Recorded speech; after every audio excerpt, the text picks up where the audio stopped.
Egun hau guztioi, entzun dugunez eta jakinda denez joera globala da, eta horregatik Nafarroan ere urte luzez etxe bizitzaren inguruan merkatuaren logika mugitu da.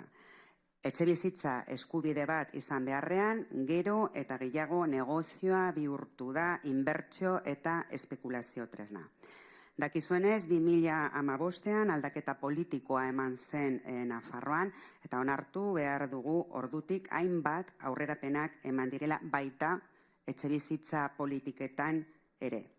Etxebizitza eskubide subjektiboaren aitortzan, lege aldaketetan edo laguntza sozialaren inguruko neurrietan aurrera eginda Nafarroan azken urteotan. Eta lege aldaketa guztietan, aurrera pauso horietan guztietan Euskal Herria Bildu beharrezkoa izan da gure inpronta utzi dugu.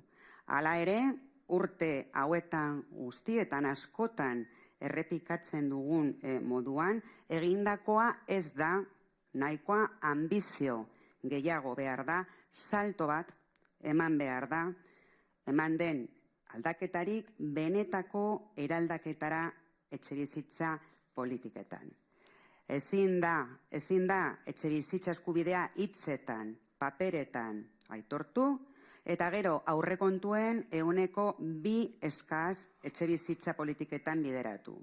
Ezin da etxebizitza larrialdiaz hitz egin eta aldi berean sustapen publiko hain eskasa mantendu.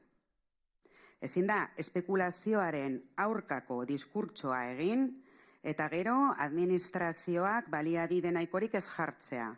Ez jartzea ikuskaritza egiteko, ez jartzea etxebizitza hutsak mobilizatzeko, alokairu gehiegikeriei aurre egiteko, eta Euskal Herria Bildutik proposatzen duguna da.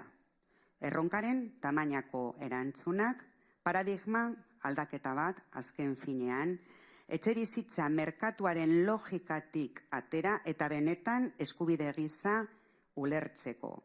Sektore publikoak lidergoa hartu behar du, parke publiko sendo bat eraiki behar da, merkatuaren gaineko kontrol publiko handiago behar da, etxebizitzaren hutsak mobilizatzeko neurri ausartak hartu behar dira. Hori dena. Egin behar dela pentsatzen dugu. Eta edozein kasutan gobernua ez da eragile bakarra, badakigu instituzio guztiek dutela zeregina erronka handi honetan. Eta tokiko erakundeek ere paper erabakigarria dutela. Eta maila honetan ez gara zerotik, ez gara hutsetik abiatzen.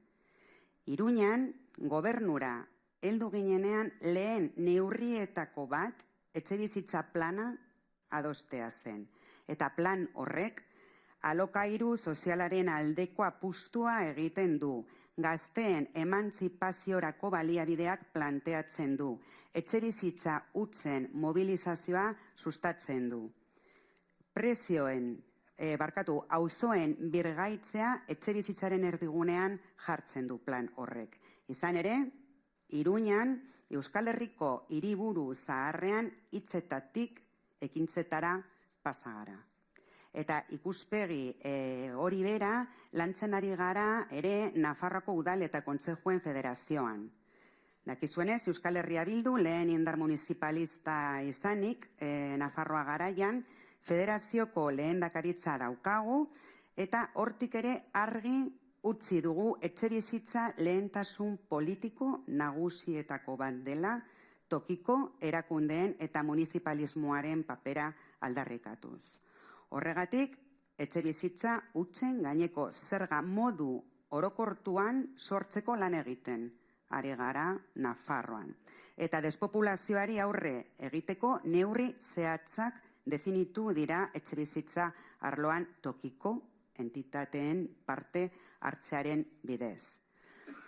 Beraz eta amaitzeko Nafarroan aldaketa egon da, eta gu aldaketa horren parte izan gara.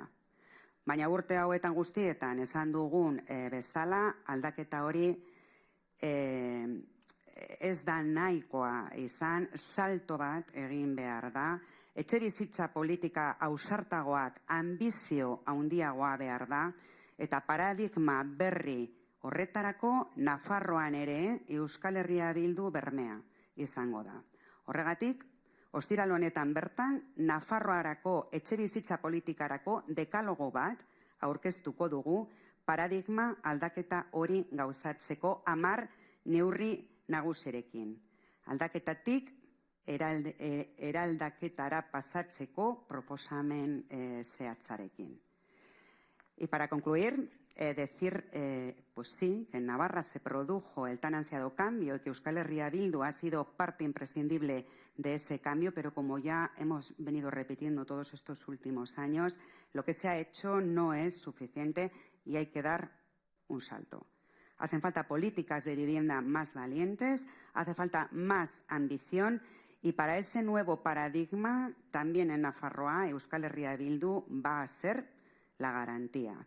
Por eso este mismo viernes presentaremos en Iruña un decálogo para la política de vivienda en Nafarroa con 10 medidas principales para hacer posible este cambio de paradigma. Propuestas concretas para pasar del cambio a una transformación real. Y ahora le cedo la palabra a un hombre que tiene, además de la vivienda, otros muchos retos en esta tierra.